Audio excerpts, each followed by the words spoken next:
So this week we're talking about psychoanalysis. And I'd like to begin by looking at an artist a little more closely who I saw was the class favorite the first week when I asked you who your favorite artist was. Many of you said Van Gogh.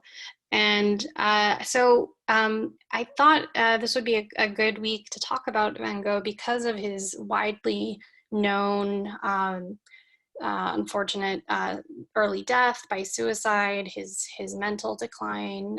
He was known to have mental illness, and that's one of the lenses through which the general public understands the life and the art of Van Gogh. And if you recall, early in the class, we discussed the biographical methodology of studying art history. And that's kind of like the approach that the general public tends to take with Van Gogh. So I am going to argue here at the beginning of this lecture that uh, this is indeed part of the psychoanalytical approach to understanding art history is looking at biography, but we'll see this week that it's so much more than that. It's not just the psychology of the artist. There's other factors involved when you talk about psychology in art.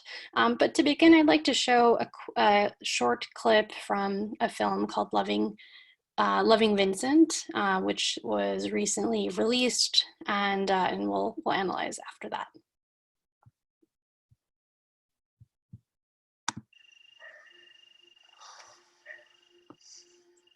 Dear Father, I'm still waiting to see the doctor. I could have just given the letter to the housekeeper or his daughter, but something happened with Vincent in that house. I can tell. I want to ask the doctor about it. I've decided to retrace the path that Vincent took with his easel that day, because what I've been told doesn't add up. And strange things are happening to me too. But don't worry, nothing that they can't handle. People here are on edge about Vincent, about what happened to him. Everyone has a different story. Tanguy, the paint supplier, said that Vincent shot himself in the field. So does the girl from the inn.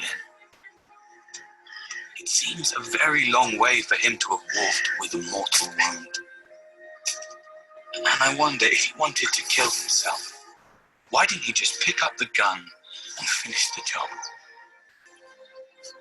Did he change his mind? Did he want to live after all?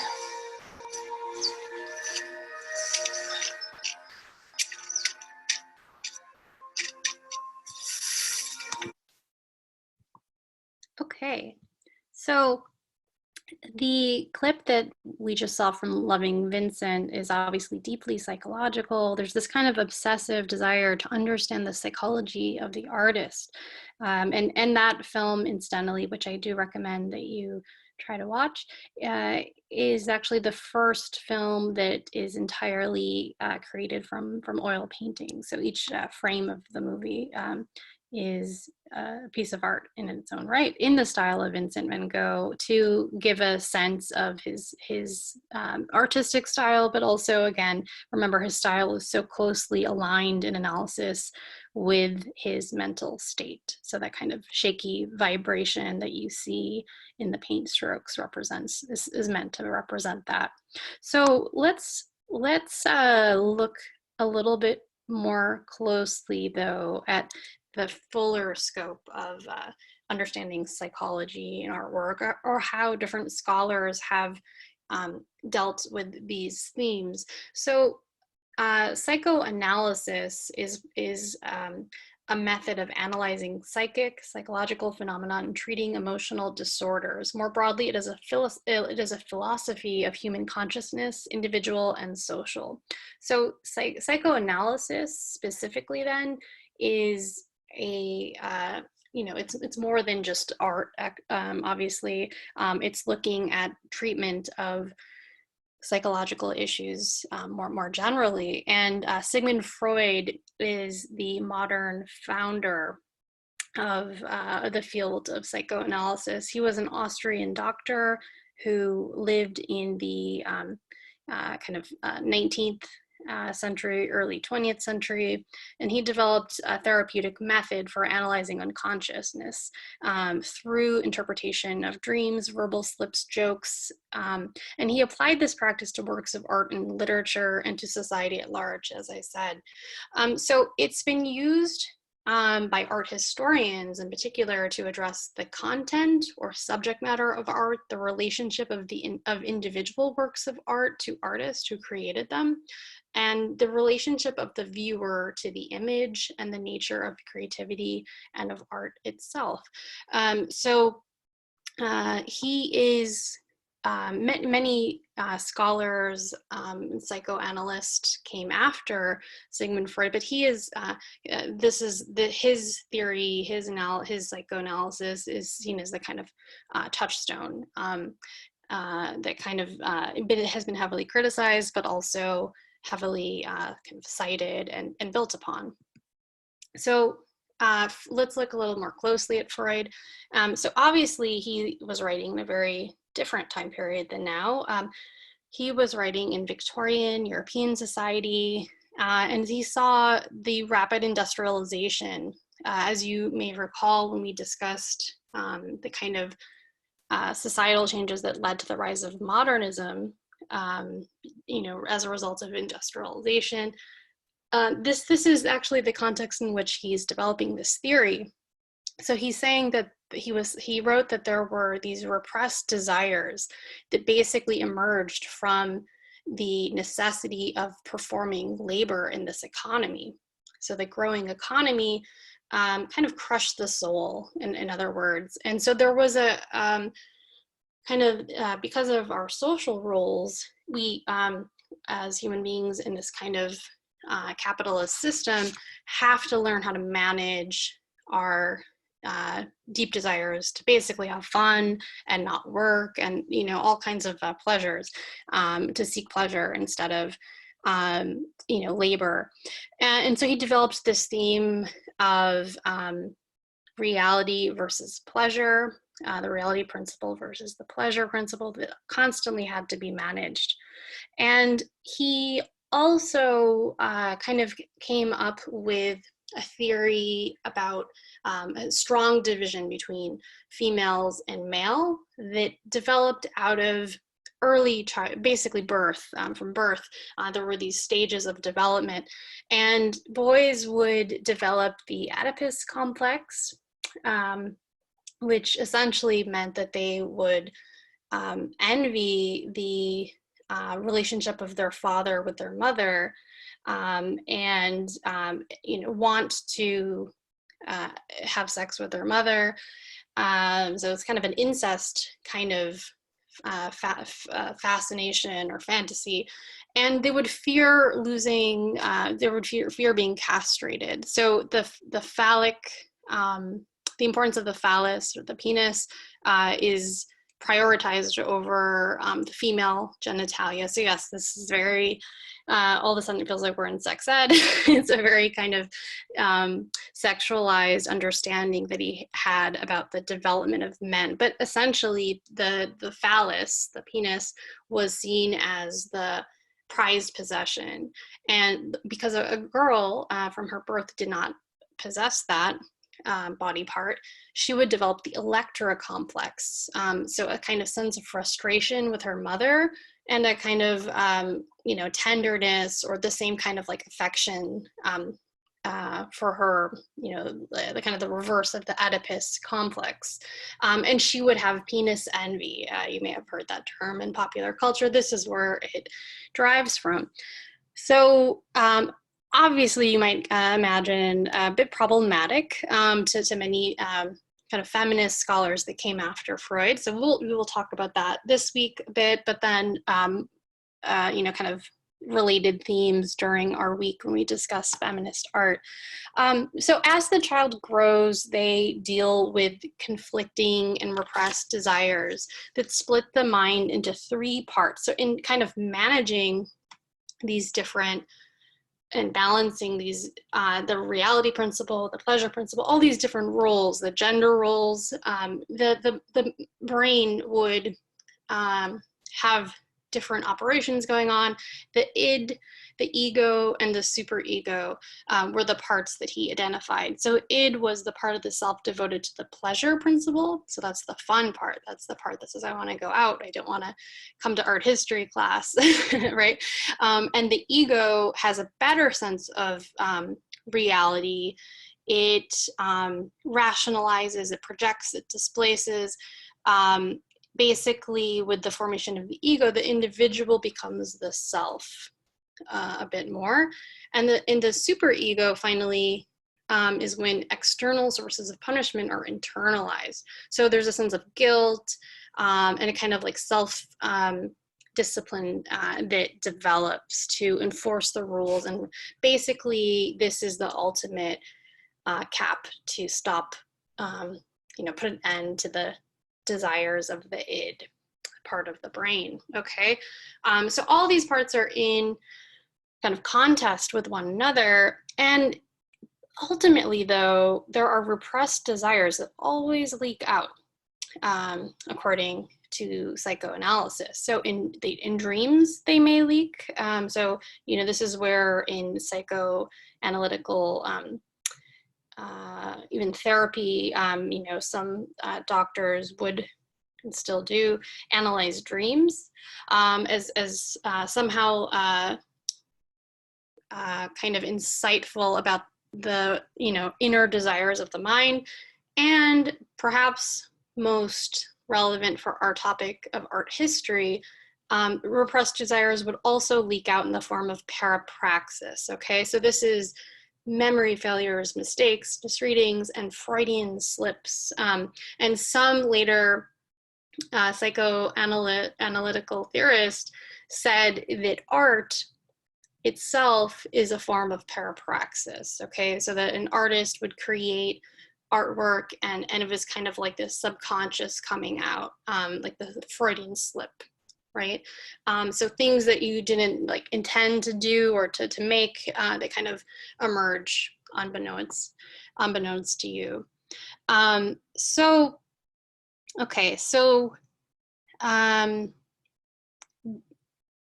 as I said, psychoanalysis in kind of the therapy sense, as you may have heard about, is about the talking cure, a way to heal psychic conflicts. But everything would kind of go back to childhood. And again, this is something that some psychologists kind of adhere to Freudian theory, may want to talk to their clients about their childhoods when trying to help them. Okay.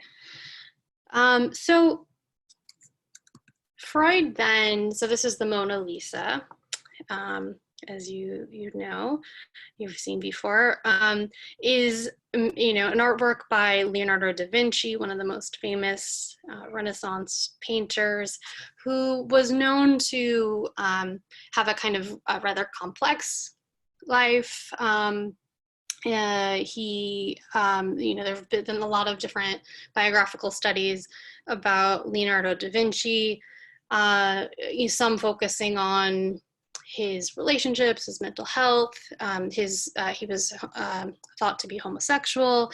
And so Leonardo da Vinci, of course, lived in a different time period than Freud, but Freud analyzed da Vinci, and it's important to note that Sigmund Freud thought that homosexuality was deviant, that it was abnormal, not normative. Of course, this is debunked today, but this is one of the issues, the problems with his psychoanalytical theory. But he drew upon psychoanalysis, Sigmund Freud did, in order to analyze Mona Lisa's smile. He said that it embodied the history of his own childhood, so raised by a single mother, so the kind of problematic relationship that he imagined Da Vinci to have with his mother could actually be seen in this painting. So the smile, which has been the subject of a lot of analysis, is she smiling or is she not? Freud said that this smile is both maternal and boyish, tender and menacing. So that kind of tortured relationship that one would have with a parent when they're missing something, that's supposed to be on display here, according to Sigmund Freud. Okay, so we're going to talk now about Lacan, who is a theorist who was writing in the mid 20th century. He built upon Freud to by interpreting psychoanalysis through semiotics, linguistics, and structuralism. So he was interested in symbols, language, and also a more broad kind of context, because one of the issues that a lot of scholars have with Freud is that he was only looking at the psychology of the artist in the art context, and not looking at the wider context. In other words, who commissioned the painting of the Mona Lisa, or in what time period did he make the Mona Lisa, right? So maybe actually her smile was more in line with some of the artworks of that time, and it had nothing to do with his mother, right? So Lacan is also considered to be one of the kind of preeminent voices. He's also criticized for being a little bit overly reliant on the kind of gender essentializing, the essentializing of gender. So saying that men are like this and women are necessarily like that. So that there's a kind of dichotomy that they're different and not kind of looking at things at gender in a more nuanced way. He believed in 3 stages of development from birth. So the real, the imaginary, and the symbolic. And the real is basically when you are a baby. All of your needs are met, so there's a kind of completeness to you as a baby. And then you move into the phase of the imaginary between the age of 16 and 18 months. And this is when the baby starts to distinguish between its body and the rest of the world. So this idea of the other, so something that's outside of yourself, that starts to develop at this time. And the baby basically at this time sees himself or herself in the mirror and begins to have a sense of itself or himself as a whole person at this time. And so that becomes, even though it's not actually themselves that they're seeing in the mirror, they think it is. So it's kind of like a mistaken sense of self. But that image, that mirror image, is known as the ideal ego. So it's a perfect self who is totally sufficient.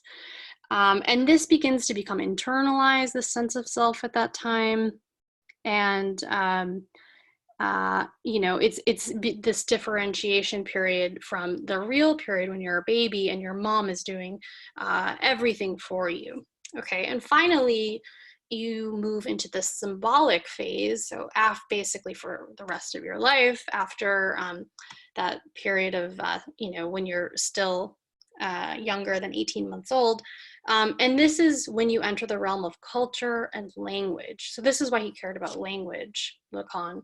He said that basically you need language to designate yourself as the I, to kind of have a self-identification and to kind of tap into this these cultural structures that already exist, because humans have to obey the rules of language and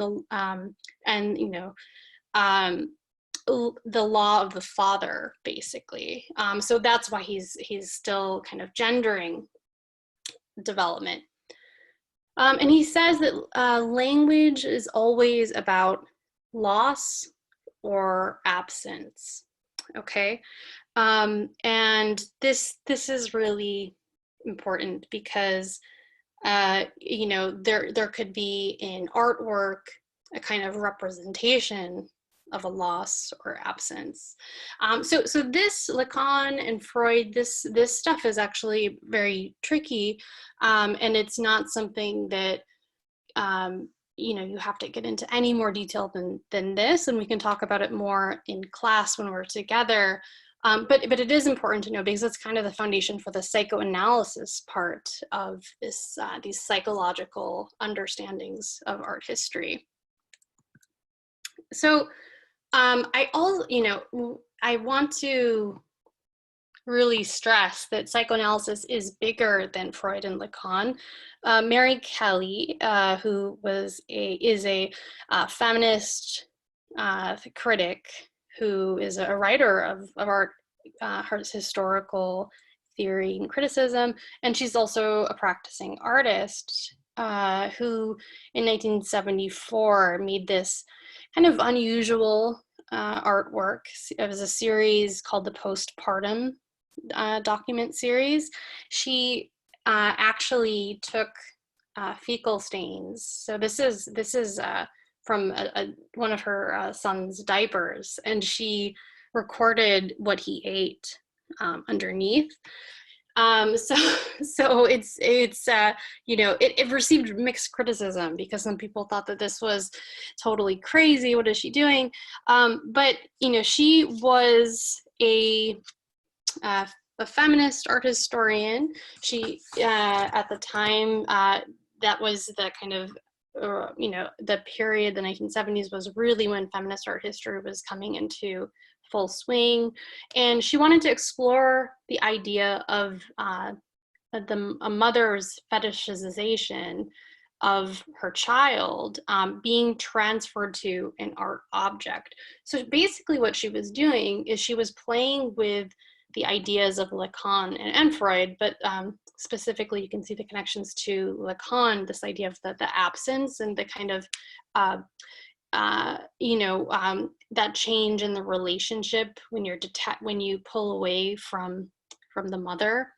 So instead of the child kind of going through this, she kind of was playing with this idea, and she identified this in her writing, that she was doing this, and she was basing this off of psychoanalysis.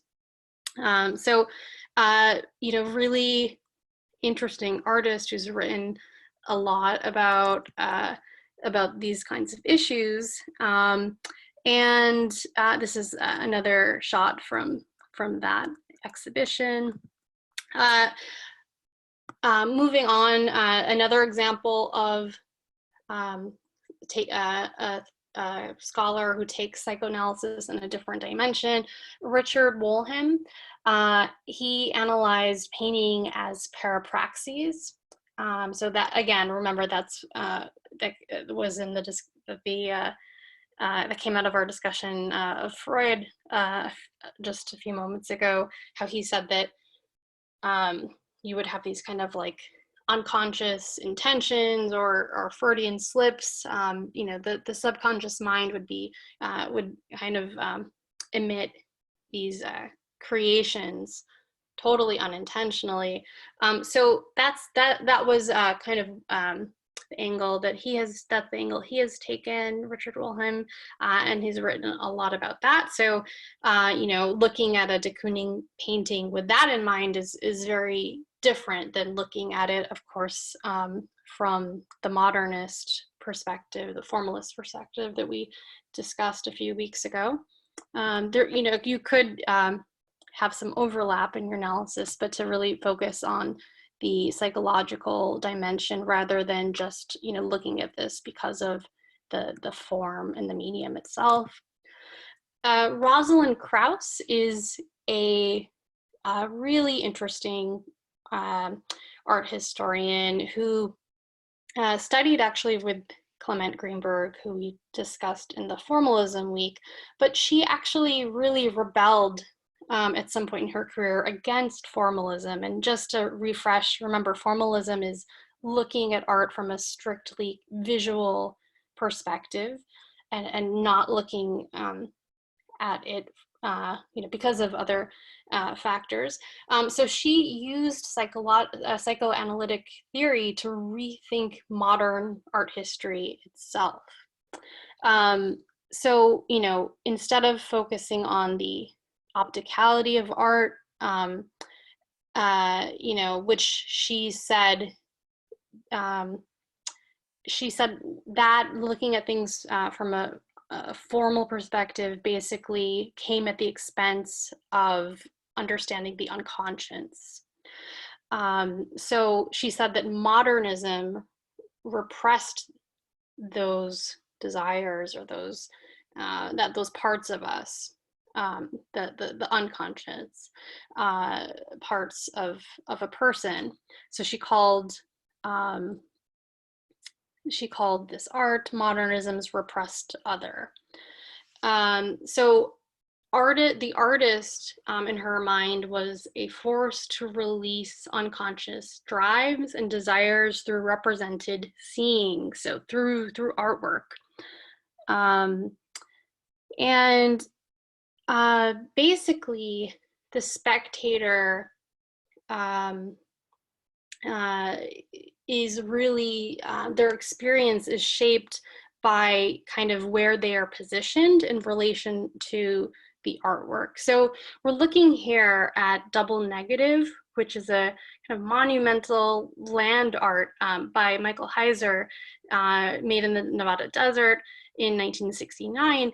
And if you can see in this image, there are people in the back here, and they are looking over this kind of canyon and seeing, they can see people standing here, and her kind of interest in an artwork like this would be that the kind of feeling, the psychological feeling that a person would have being positioned in such a place with that had such great scale in comparison to the human body. So that kind of relationship between the your size and the size of the art, because even though it doesn't look like art, this was actually made by a human, right? By humans, the artist and a team of workers, and meant to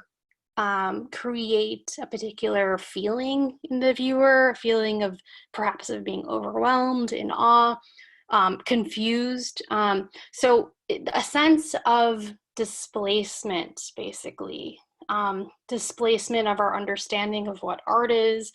And again, to reiterate, just kind of looking at this, you might say this looks like a trip to the Grand Canyon or something, or I've been to parts of Nevada that look like this, but you would have to be there to fully experience it, and that's the key to understanding artwork like this, because it would be quite strange and get you to think about art itself differently.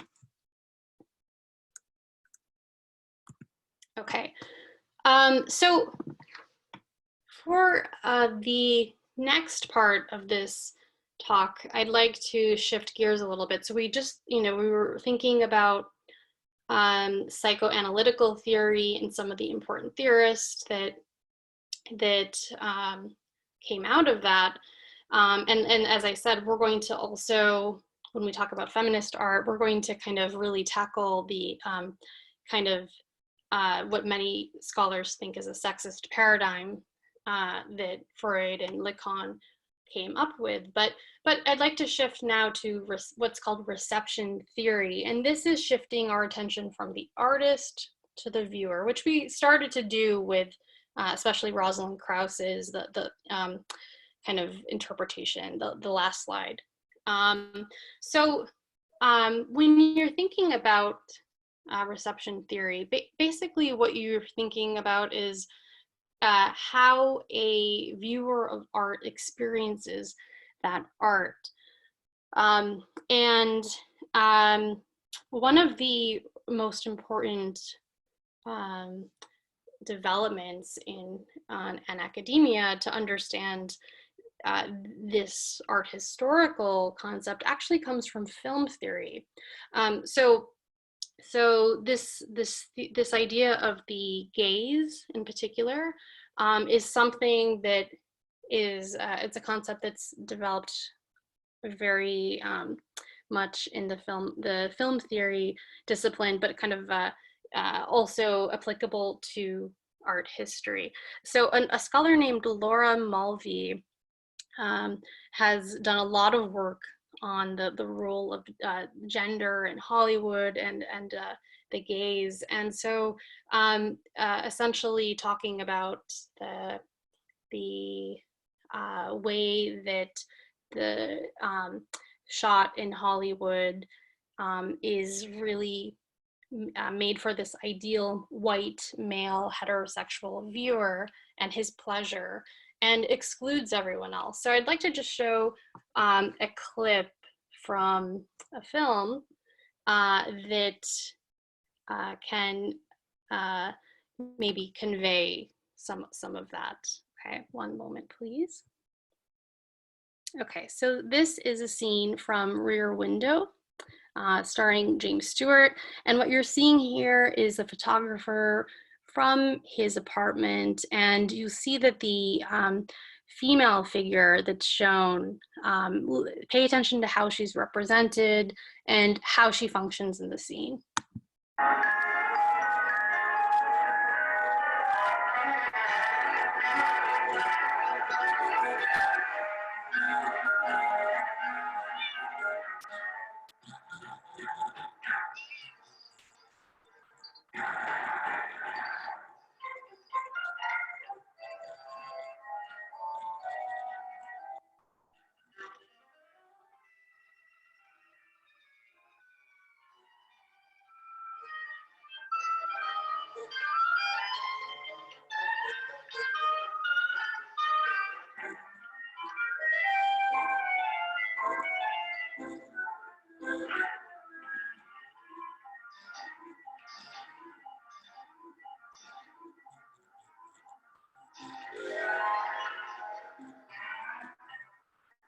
Are you over 40?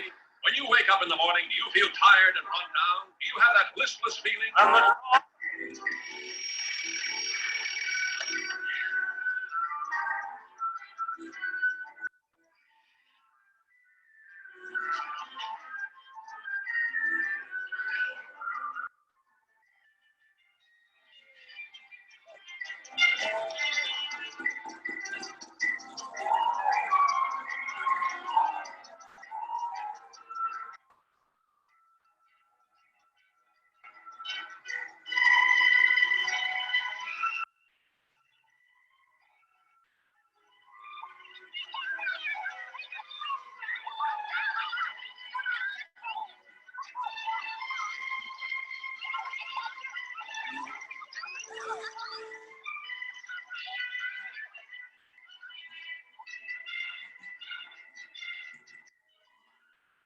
All right.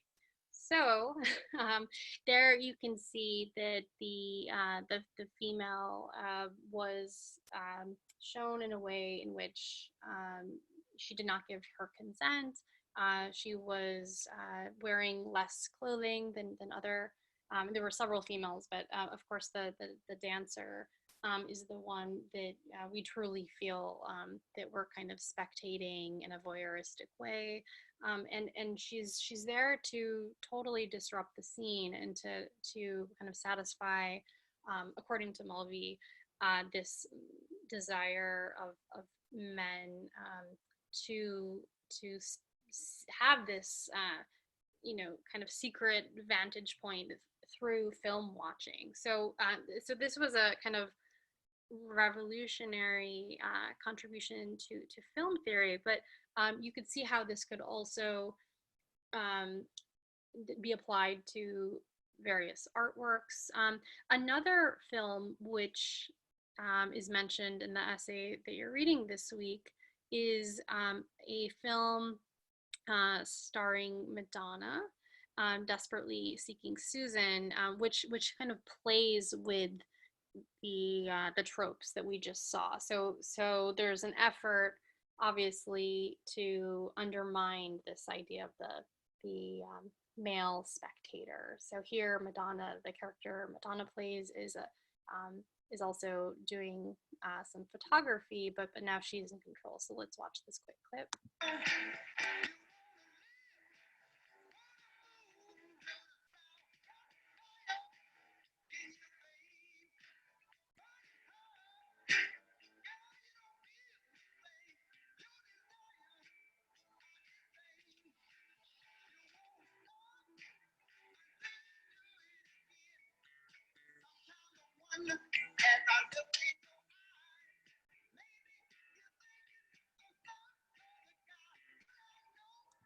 All right, so you see that Mulvey's theory was, again, it was groundbreaking, but it's not kind of a life sentence. That there's been a lot of work that says actually that because of differences in people's backgrounds and experiences and sexualities, that they can experience films in many different ways. And of course, there's many different filmmakers with different vantage points that embody those different identities, right?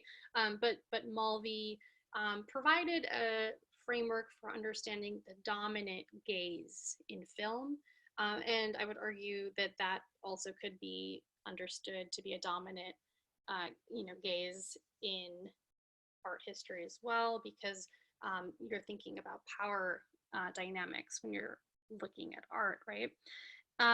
So I wanted to share as well this work by Iranian artist Shireen Nishat, who actually has been living in the United States, in New York City, since in the years after the 1979 revolution.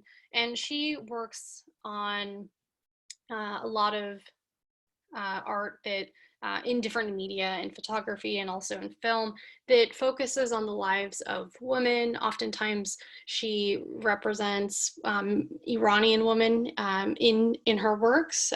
She deals with gender roles and tropes. So in other words, stereotypes that Westerners might have about people from the Middle East and Iran in particular. And her work is deeply psychological, right? Because think about her owning the gaze. So we were just looking at the gaze in film, now we're looking at it in art.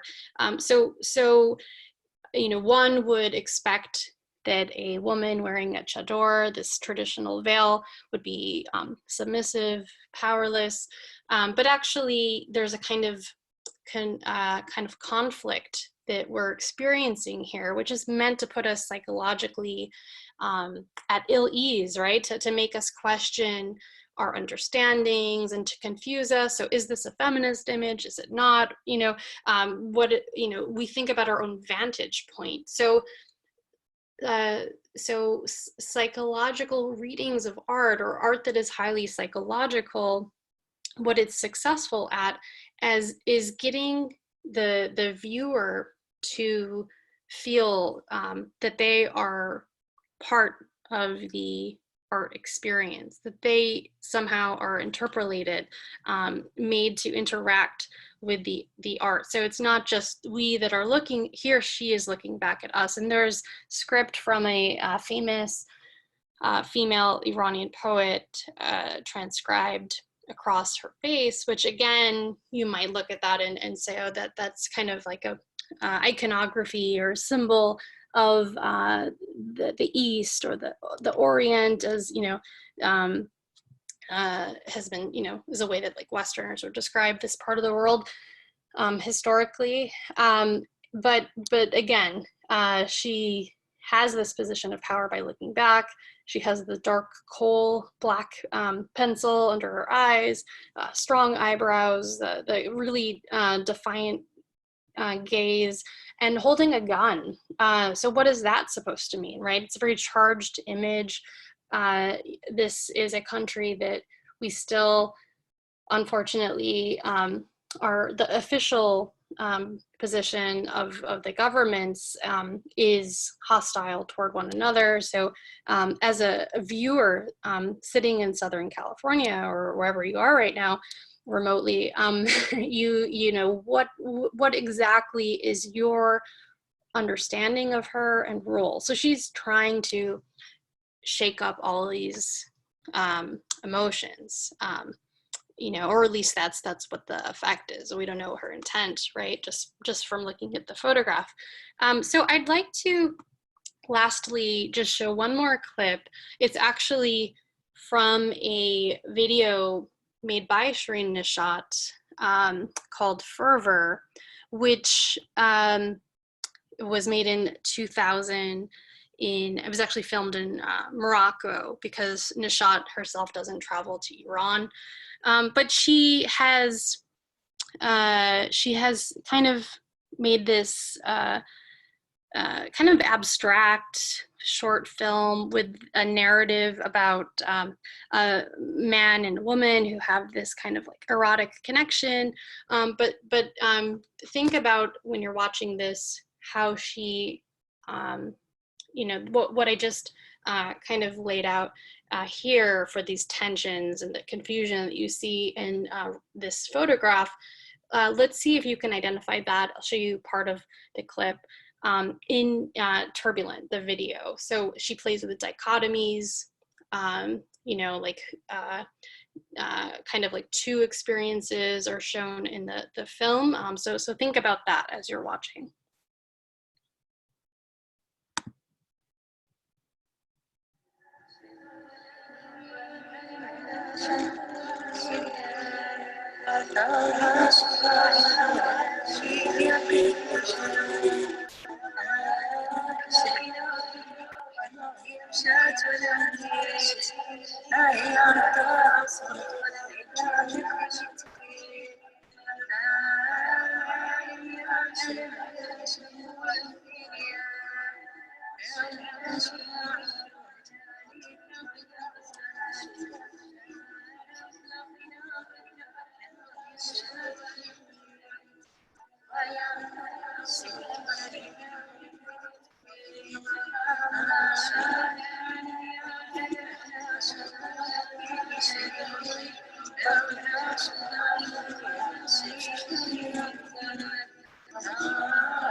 سخن امروز ما در دوگانگی انسان است و گناه و اینکه همه ما به این دنیای گذران آمدیم از بحر آزمایش.